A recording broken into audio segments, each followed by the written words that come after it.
هرگز نبیند هیچ غم خواری دیگر، همچو من می خواره مثل تو خماری دیگر، همچو من می خواره مثل تو خماری دیگر.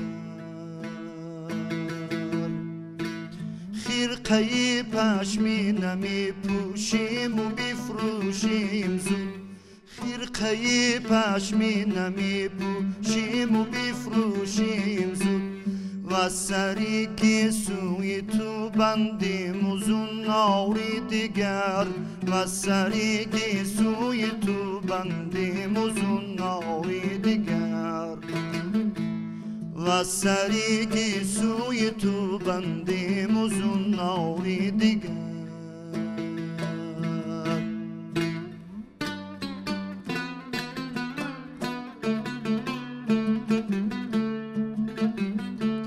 ما اگر این است مستی چون عزیزان می کند، ما اگر این است مستی چون عزیزان می کند، پس نمی دانیم ما جز عاشقی کاری دیگر، پس نمی دانیم ما جز عاشقی کاری دیگر، پس نمی دانیم ما جز عاشقی کاری دیگر.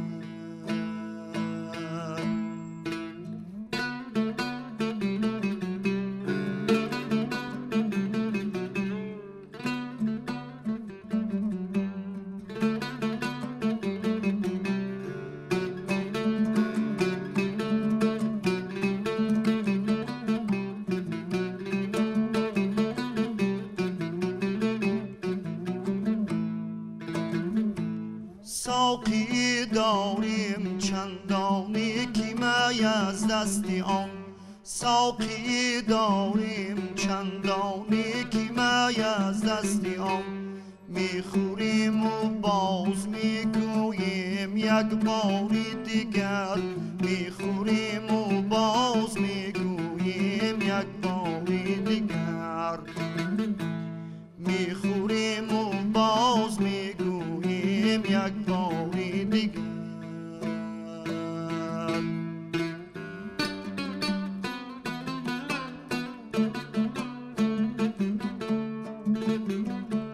حرمتی دستاری حافظ را بدانی می فروش، حرمتی دستاری حافظ را بدانی می فروش، کوچوز این کهنه ندارد هیچ غم خواری دیگر، کوچوز این کهنه ندارد هیچ غم خواری دیگر، کوچوز این کهنه ندارد هیچ غم خواری دیگر.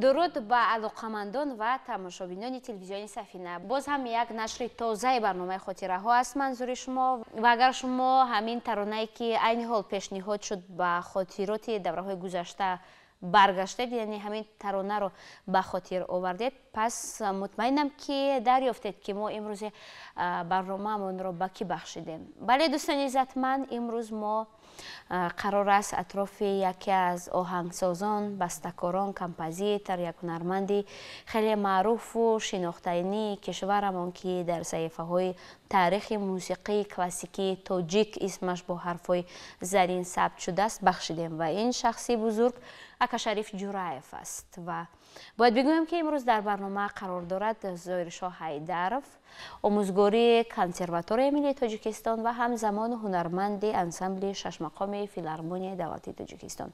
خوش آمدید به برنامه با همراهی همکارتان، همکسبتان. اولا سلام و درود خود را به دوستداران برنامه خاطره ها میرسانم، چون هر وقت ما کوشش نموده ایستادیم که اون استادانی که در جاده موسیقی ملی به صنعت تاجیک بسیار سهم بی اندازه دارند، کوشش نموده ایستادیم که مکتب های آنها را بازخوانی نماییم و کوشش کرده ایستادیم که آن اثرهایی که استادان ایجاد نمودند آماده نماییم و در این برنامه یاد از استادان، یاد از حیات و فعالیت این استادانی که در حقیقت بزرگ هستند برای موسیقی ملی مردم تاجیک عمر خود را فدا کردند، حیات خود را بخشیدند.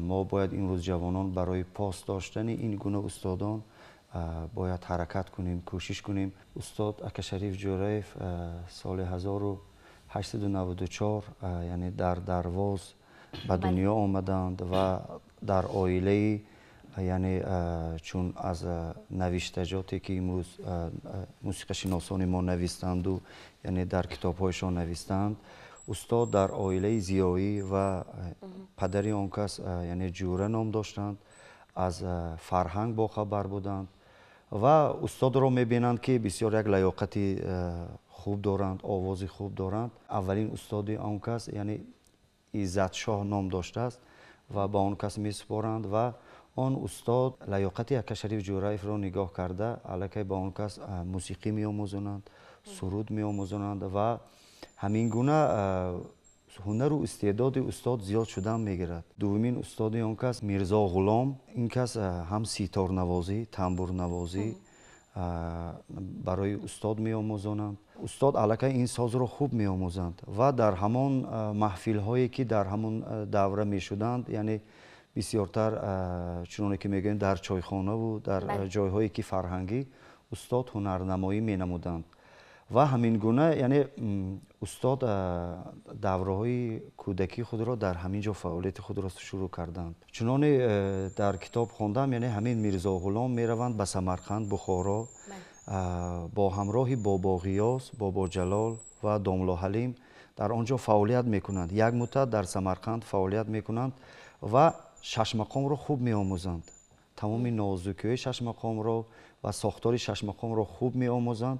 باز می‌آیند به نزد اکاشریف در درواز می‌آیند. آن چیزهایی که در سمرقند و بخارا آموختند به استاد می‌آموزانند و وقتی که استاد آموختند به یک جای رسیدگی بودند و علاکه در همون انسامبل هایی که یعنی در انسامبل غرم یعنی همونجا انسامبل غرم بوده است یعنی در همونجا فعالیت می‌کردند. وقتی که آموختند علاکه شش مقام کتی یک قالب شکنی یعنی علاکه پیدا می شود. چون که از ایجادیات و از سرودنشان یعنی سرودهای مورگی هم می سراییدند استاد، یک لحنی نو پیدا می شود در لحن استاد اکاشریف جورایف. به یگان یعنی شش مقام خوان عموما به یگان سراینده مانند نیست و تار یعنی تنبور یعنی سیتاری که آنها می نواختند از تنبورهایی که ما امروز می نوازیم کلا آوازش فرق می کرد و یک آوازی به خود یک خاص، یک لپیش های بسیار زیبا داشت. وقتی که استاد می سرایند یک لحن کوهستانی به خاطر می رسید. یعنی ما امروزها که استادان شش مقام یعنی فضلالدین شهابوف این استادان می سراییدند یعنی مکتب بخارا یعنی به خاطر ما می رسد. وقتی که استاد اکاشریف جورایف می سرایند خاص مکتب کوهستان با شش مقام آمیزی شده است. در درون آن سرودی که استاد ایجاد نمودند هم شش مقام دیده می شود، هم نالش هایی که همون مثل فلک همون نالش های کوهستانی دیده می شود.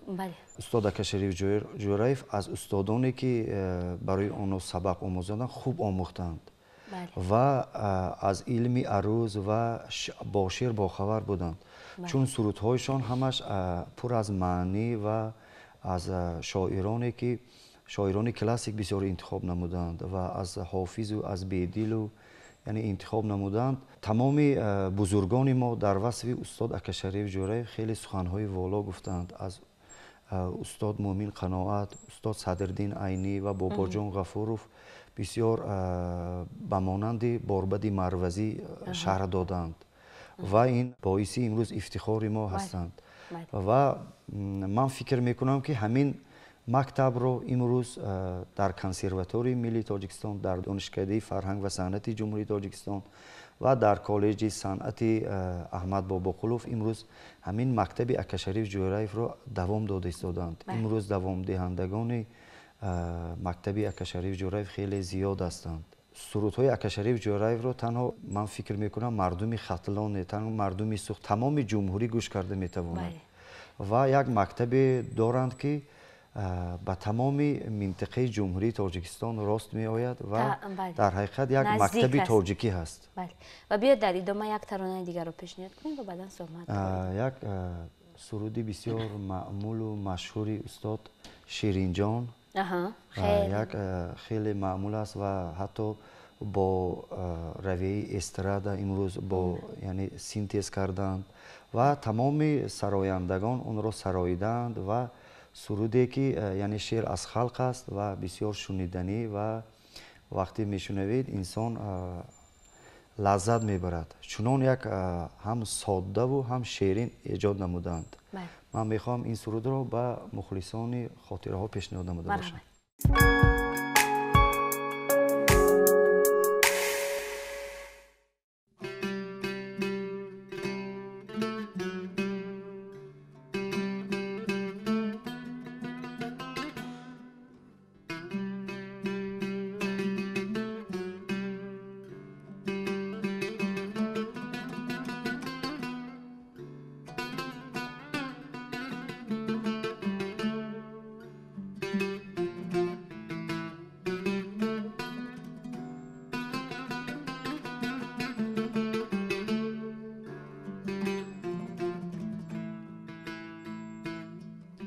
اگر به گلشن مهی من بناز گردد،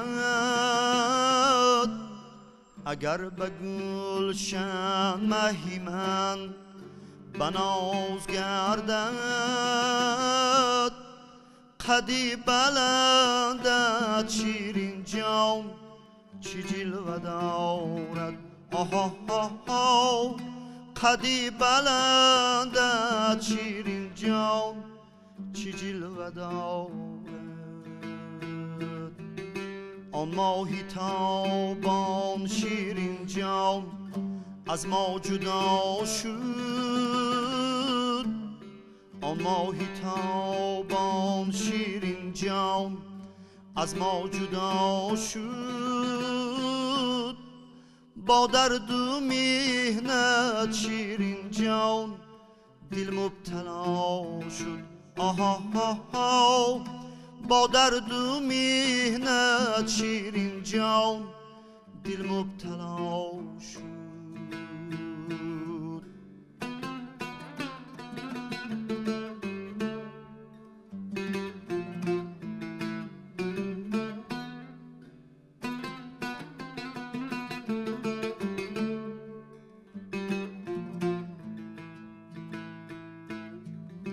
پیوست میهنت شیرین جان در سینه جا شد، پیوست میهنت شیرین جان در سینه جا شد. یاران چی مشکل شیرین جان داغی جدایی. آها آها یاران چی مشکل جور جان داغی جدایی. اگر به گلشن مهی من بناز گردد، اگر به گلشن مهی من بناز گردد، قدی بلندت شیرین جان چی جلوه دارد. آها آها قدی بلندت شیرین جان چی جلوه دارد.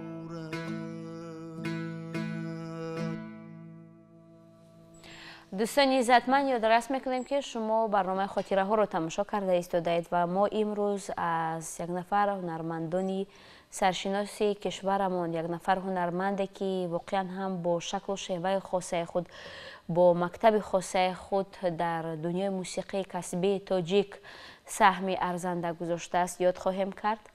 یعنی ما امروز اطراف زندگی، فعالیت و آفریده‌های اکاشریف جورایف خواهیم گفت و یادداشت میکنیم که امروز در برنامه‌مون قرار دارد ظاهرشاه حیدرов هنرمند انسامبل شش مقامی فیلارمونی دولتی تاجیکستان که به نام استاد گذاشته شده است و یک ترانه خیلی زیبای استاد رو اجرا کردن، یک ترانه کلیدی که واقعا هم بعد از آفریده شدن همین ترانه بسیاری از آوازخوان‌ها همین ترانه رو بازخوانی کردند و هرچند که این ترانه از اکاشریف جورایف است، گویا که این ترانه رو اویلای نظریف ها خوانده باشند، زیرا که اویلای نظریف ها نیز از جمله همون هنرمندانی هستند که از همین مکتب کار میبرند، در همین مکتب آبوتا بیفتند، با واسطه همین مکتب مهارت خودشان رو نشان دادند. راست گفتید.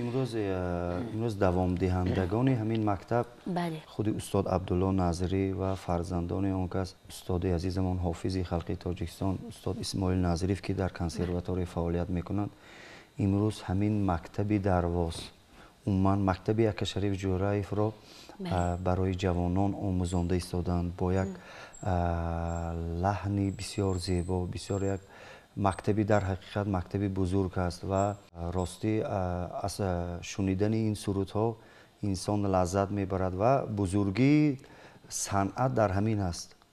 و اون هنرمندی که سرود ایجاد نمود و اثرهای اثر یعنی دوام مییابد این سرود، هنرمند اگر از دنیا رفته باشد هم نام او زنده میماند به خاطر همین ایجادیاتش و مردم همیشه در توی و در معرکه و در روز خورسندی این استاد را یاد میکنند و این هم یک بزرگی هنرمند است که ایجادیات او همیشه در زبان مردم تاجیک است.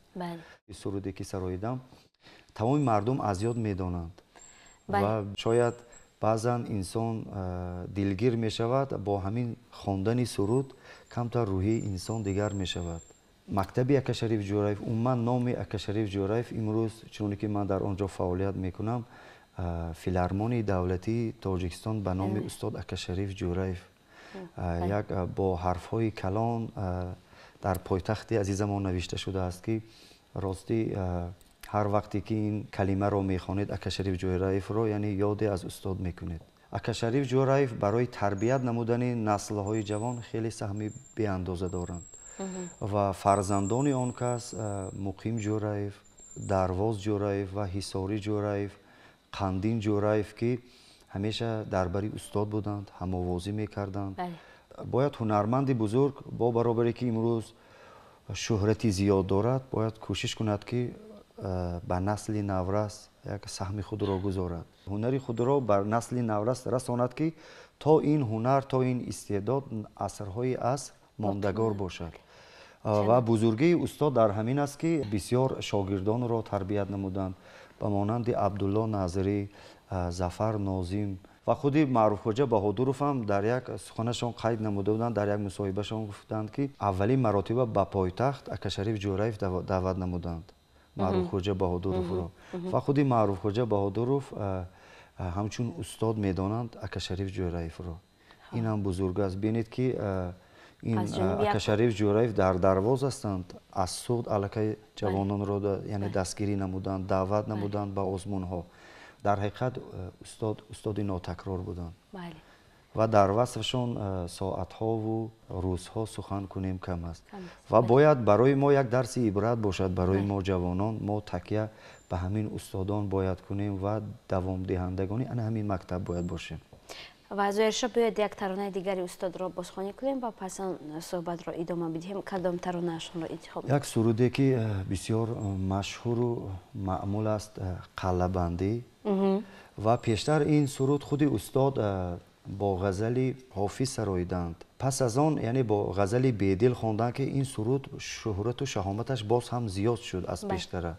امروزها تمام هنرمندان ما در معرکه ها حتما صدا میدهد این سرود و من میخوام این سرود رو برای مخلصان پیشنهاد نموده باشم.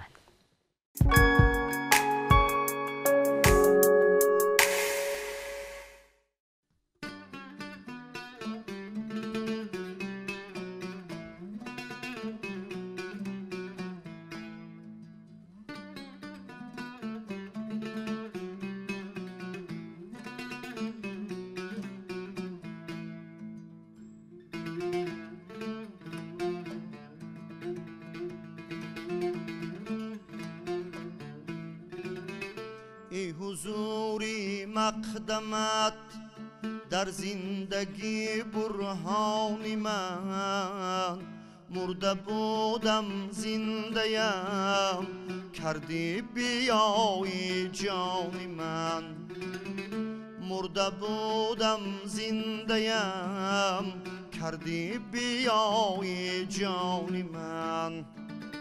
بهر پابوسی تو هر جان سبزه سر می کشید، بهر پابوسی تو هر جان سبزه سر می کشید. داشت با خود نسخه از حسرتی میجگان من، داشت با خود نسخه از حسرتی میجگان من، داشت با خود نسخه از حسرتی میجگان من.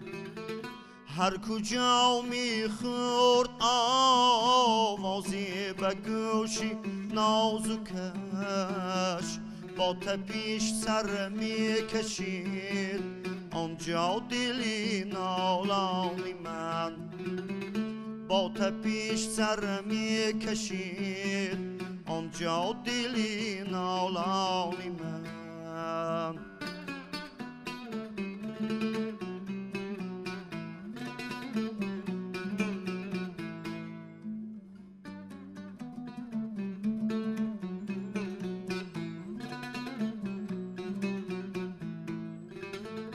انتظاری داشتم در کلبه ویرانه یوسفیستان کرد وصلش، یوسفیستان کرد وصلش کلبه احزان من، یوسفیستان کرد وصلش کلبه احزان من.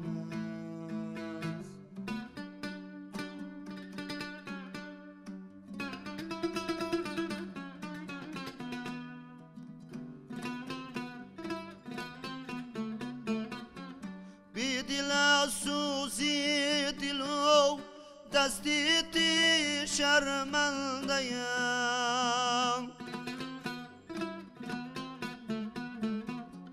بی دل سوزی دلو دستی تی شرمنده‌ام، جز او دیگر چی آید از من و زمان من، بی دل سوزی دلو دستی تی شرمنده‌ام، جز دعا دیگر چی آید، جز دعا دیگر چی آید از من و سامان من، جز دعا دیگر چی آید از من و سامان من. دوستان عزتمند، شما ترانه قلبندی استاد اکاشریف جوراєв را شنیدید در اجرای هنرمند انسامبل شش مقام فیلارمونیای دولتی تاجیکستان زویرشاه حیدرов. یک ترانه کلیدی، یکی از ترانه‌های زیبا و یکی از ترانه‌های معروف و معمولی استاد. واقعا هم من گمان میکنم که این ترانه 100 سال دیگر هم گذرد کهنه نمیشه. واقعا هم یک شکل و شیوه خاصه مکتب اکاشریف جوراєv رو اگر مقایسه کنیم با ژانر شش مقام این یک موسیقیه که اگر بشنوی هم معلومات نداشته باشی یا دانش‌های کافی که نباشد نمیشود که همون ترانه ها را گوش کرد. زیرا که شش مقام آموزش را طلب میکند، معلومات را طلب میکند، فهمیش درک را طلب میکند. اما خصوصیت فرق کننده مکتب اکاشریف جوراєv است که در یک نظر ترانه های خیلی ساده و آسان می نمایند. ولی در نوبت خود این نیز از جمله ترانه های هستند که آموخته شونده هستند. از اجرا کنندش آموزش طلب میکنند. این اگر یک سرودی استاد را اگر تحلیل نماییم، اگر خودش یک کار علمی می شود. چون خودی همین قلبندی یعنی خودش یک علم است. اگر از تاریخ و پیدایش و از کجا ریشه گرفته است، از کجا پیدا شده است و این یک شاید یک کار علمی هم می شود. تکیه به همین رویه ششمخم ایجاد شده است. بینید یک اوجوی مثل ششمخم دارد، سرخط دارد، میان خط دارد، یعنی نیمه اوج دارد، اوج دارد. یعنی از این احساس می شود که استاد اکا شریف جورایف از ششمخم و از پرده های ششمخم خود یعنی آگاه بودند. چون گفتیم یعنی تنبور و سیتار می نواختند. از این خبردار شده این آنکاس یعنی میرزا غلام استاد که در سمرقند خوب آموختند و خوب درک نموده آمدند و به شاگرد بسیار خوب گذراندند. اثرهایی که آموختند آوردند به شاگرد خوب آموزاندند. وقتی که شاگرد آموخت و در رویه همین پرده های ششمخم اثرهای ایجاد نمودند. از سخن استاد اسماعیل نظریف چون آگاه شدم، اولین این سرود را عزت شاه سراییده بودند. یعنی با غزل حافظ و اینقدر مشهور و معمول نبود. وقتی که استاد اکا شریف جورایف یعنی سراییدند، این سرود به تمام مردمی تاجیک و بیرون از آن مشهور و معمول شد. و هر وقتی که استاد به ایران سفر نمودند، بارها سفر نمودند، از استاد همین سرود را درخواست می نمودند. و سال 2019 در پایتخت عزیزمان فستیوال جاز برپا گشته بود که سرلوحه اساسی جاز همین سرود قلبندی بود. کسی که در همین فستیوال برآمد می نماید حتما همین اثر را اجرا می نماید، خواه با آواز، خواه با نوازش. و این هم یک باعث افتخار ما هستند که از تمام دنیا هنرمندان جمع شدند، اثری استاد اکا شریف جورایف رو اجرا نمودند. بله، یک ترانه‌ای که گویم خصوصیت ملی دارد، خاراکتر ملی دارد، اما در ژانر جاز همین ترانه رو تجربه کردند. بله. و یک چیزی عجایب هم شد. بربر وقتی که سازهای الکترونی همه پیوست می شوند، در آن یک موسیقی ملی احساس می شود. یعنی وقتی که همین موسیقی صدا می دهد، در کجا نباشد، خود در امریکا باشد، خود در اینجا، همین تاجیکستان رو احساس می نماید. همین معرفگری تاجیک است. یعنی تاجیکستان چگونه بودنش رو در همین موسیقی احساس می نماید. من فکر می کنم که این ماندگار است و اثرهای عصر تمام هنرمندان این را زمزمه می نمایند. و هر جوانی که رو به موسیقی ملی می آورد، ما از همین سرودها سر می کنیم و از این زینه هایی هستند که زینه به زینه، زینه به زینه تا به ششمخم می رسد. این زینه ها را باید گذشته بعد به طور نهایی به ششمخم رو می آورند. و وقتی که اینها را گذشته آمدید، الکی به شما ششمخم مثل یک در کجای دیده باشید، در کجای شنیده باشید مانند می شود. چون که همون لحن ها در همین لحن استفاده شده است. و واقعا هم در مورد آفریده های اکا شریف جورایف حرف که میزنیم، من گمان میکنم که همون ششمخم رو که خیلی خوب در خود هضم کردن، یک شیوه نو رو بنیاد کردن. به همین مکتب اکا شریف جورایف یک مکتبی نو است، یک مکتبی خاصی تاجیکی هست. امروز ما میتوانیم این سرودها رو در ازبکستان اگر سریم، البته اونها از شنیدنش میگن که یعنی دیگرگونی هست. لیکن لحن ششمخم است وای هست، لیکن پرده ها و نالش ها بعضی فرق میکند. بله. و من باور دارم که 100 ساله های دیگر همین مکتب باقی میماند و از نسل به نسل میگذرد. مهم این که این ترانه ها، این مکتب، این شکل شیوه فراموش نشود. به گوشه فراموشی نرود، آموخته شود. بله، این وابسته از همون امروز پیشبرندگان فرهنگی که امروز در تاجیکستان فعالیت میکنند، آن متخصصانی که در مکتب های موسیقی و در کالج و در دانشکده امروز فعالیت میکنند، باید این مکتب را خوب آموزند و برای نسل نورس آموزانند. این وظیفه اساسی آنها باید باشد تا این مکتب ها نسل های نسل، یعنی مثل شفاهی از پدر به فرزند و از بابا به نبیره، یعنی نسل به نسل باید مانیم. و امروز ها من در همین رویه های پرده های من مکتب اکا شریف جورایف سرودهای ایجاد نموده ایستادم و من میخواهم که یک تکیه به مکتب اکا شریف جورایف و ضرب، یعنی ضربی فلک هست خواندن شش مقام و یک لحنی مثل مانند یک شریف جورای یک سرود ایجاد نمودم. میخواهم که همین رو به مخلصان پیشنهاد نمایم. فکر و عقیده آنها شاید همین مکتب رو یعنی ایجاد رو همین تکیه به مکتب اکا شریف جورایف رو دوام دهم یا ندهم. بسیار هم خوب می شود. بگذار که تماشابینان خودشان قضاوت کنند که چگونه برآمده است، زیرا داور اساسی خود تماشابین است. بله. مرحمت.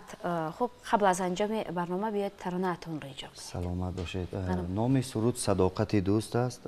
غزل از کمال خوجندی پیشنهاد می‌نمایم. مرحمت.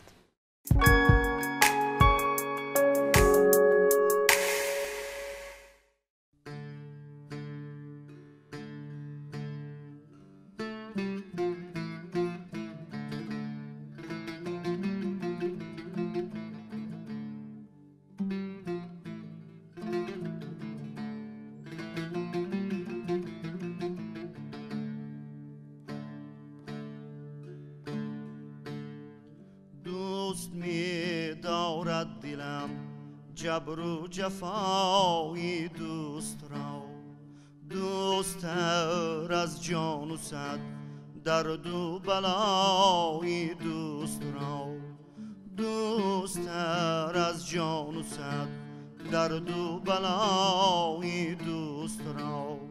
زحمتی خود با طبیبی مدعی خواهم نمود، زحمتی خود با طبیبی مدعی خواهم نمود، تا بسازد چاره دردی بی دوای دوست را، تا بسازد چاره دردی بی دوای دوست را.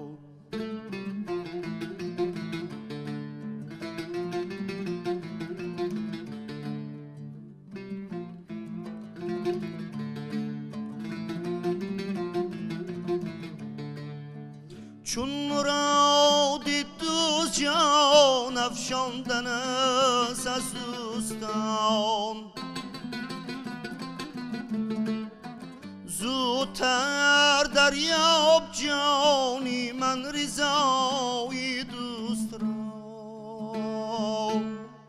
گر بدل کردی بسد فردوس گیردی کوی دوست، رایگان از دست دادی خاکی پای دوست را، رایگان از دست دادی خاکی پای دوست را.